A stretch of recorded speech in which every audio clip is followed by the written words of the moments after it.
He looked me in the eye, called me insufficient, and paid a driver to erase me from his life before the curry even cooled. 15 years later, that same man watched 3 boys who looked exactly like him walk into a ballroom with me, and he forgot how to breathe.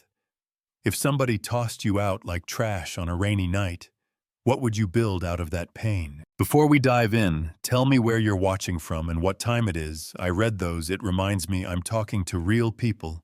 And if you want more true stories without the sugarcoat tap, subscribe and keep me in your corner. It started in a kitchen that smelled like money and polish, Central Park West rain ticking the windows like a metronome you can't shut off. I was 22, a Columbia computer science kid still figuring out which cabinet hid the glasses, still reminding myself not to whisper inside a room that big. There was a plastic stick in my pocket, with 2 pink lines that felt like fireworks and a fire alarm at the same time. I set the table, I tasted the sauce, I told myself, breathe, jazz, you've debugged gnarlier loops than this conversation. He came in tall and perfectly untouchable, loosened his tie, kissed the air somewhere near my cheek, said something. Smells good. But the smile never reached the eyes. When a person lives on top of a mountain of expectations, every drop in the market is a personal earthquake. I turned off the stove, dried my hands on a towel that probably cost more than my first laptop, and I placed my palm over my stomach because my body wanted to speak before I did. I'm pregnant, I said. The Scotch glass paused just long enough to make a memory. It wasn't surprise that crossed his face, it wasn't joy either. It was like the person I'd loved stepped into another room, and the boardroom version took his seat. You're sure? I took the test today. I know the timing isn't perfect, but we're smart. We can figure it out. We can. He laughed. Not the kind that melts ice, the kind that sharpens edges. Perfect. A pregnancy now. Do you have any idea what that means for my image, for the family business? My image. I can still taste how bitter those words sounded in my mouth. I'm talking about our child. Our child, he repeated, the floor dropping an inch with each syllable. He explained things I already knew, but with a tone I'd never heard. He said different, like it was a diagnosis. He said common, like a sentence. He said insufficient. And I felt a door lock behind me that I hadn't known was there.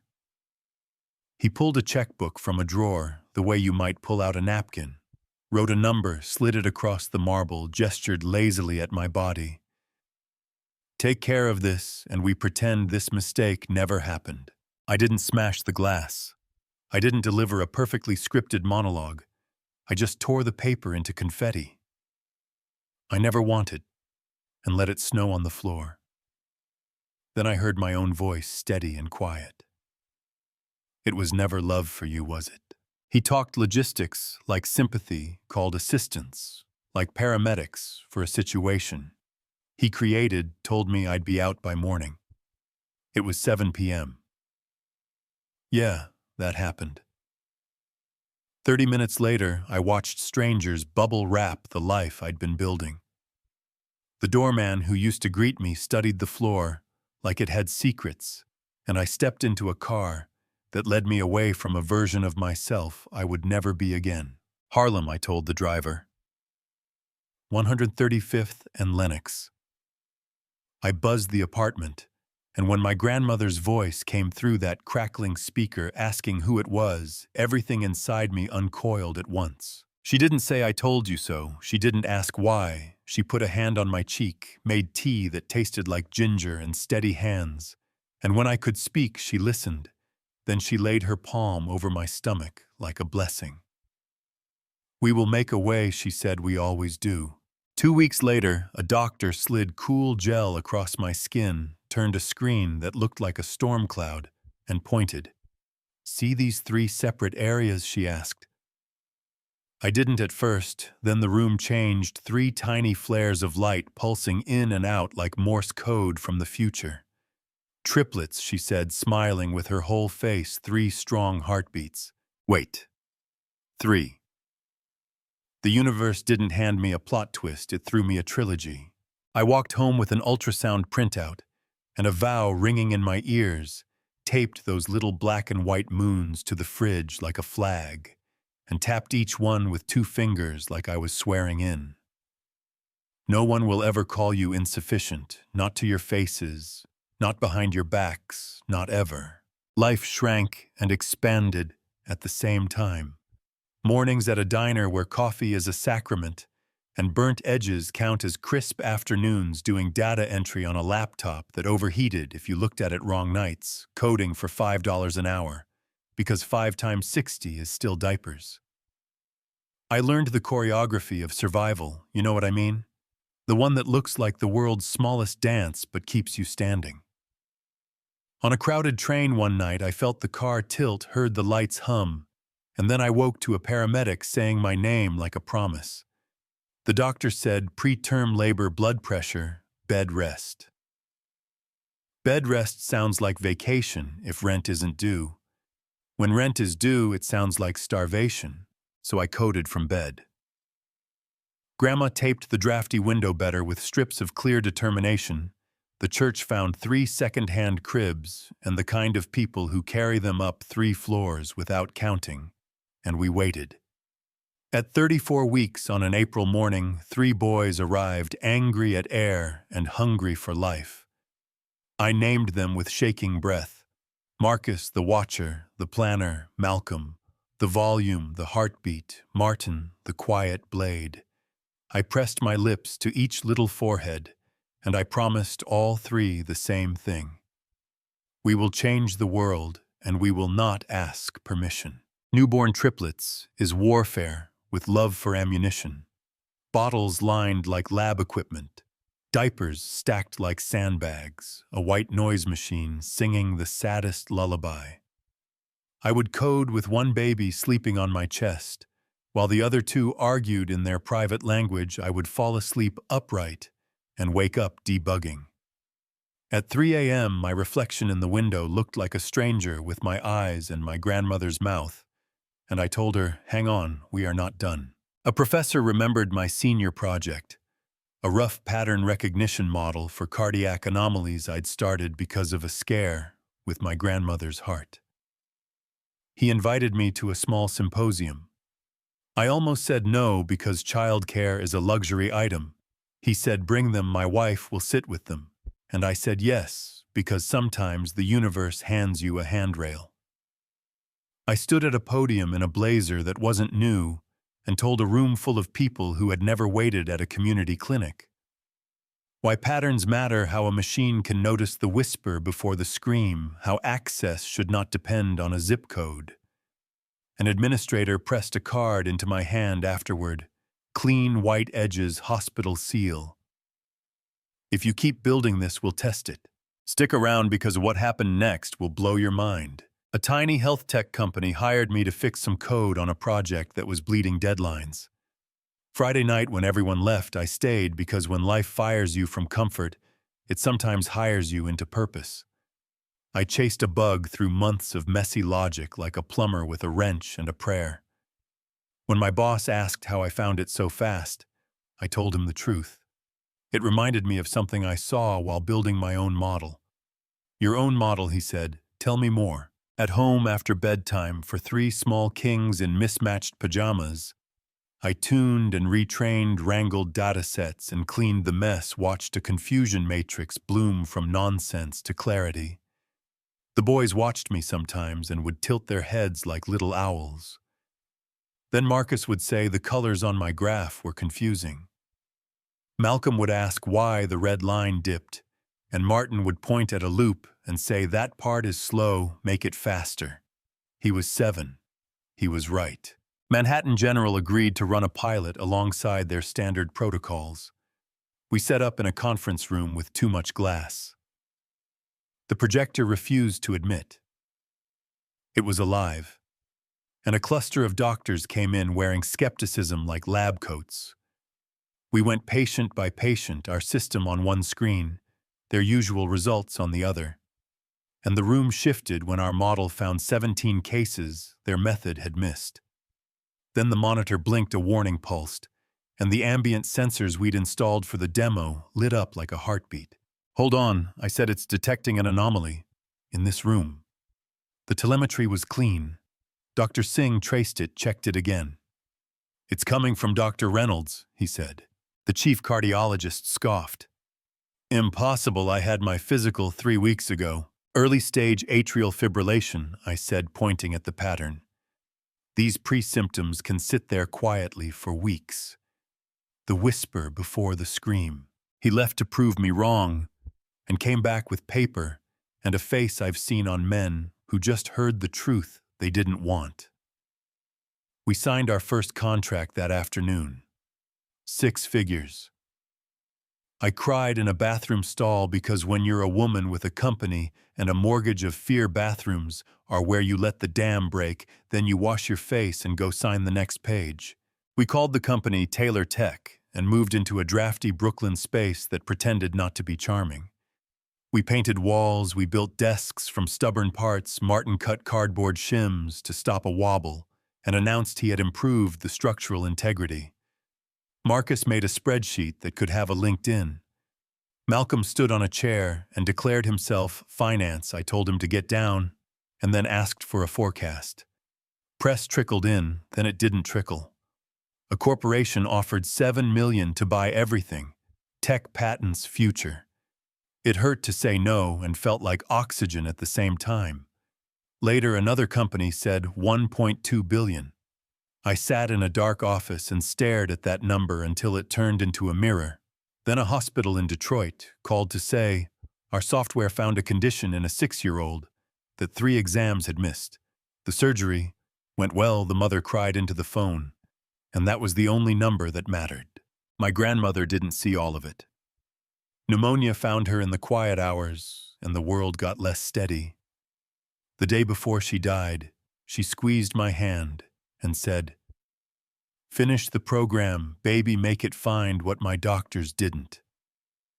Grief poured into the code and sharpened the edges.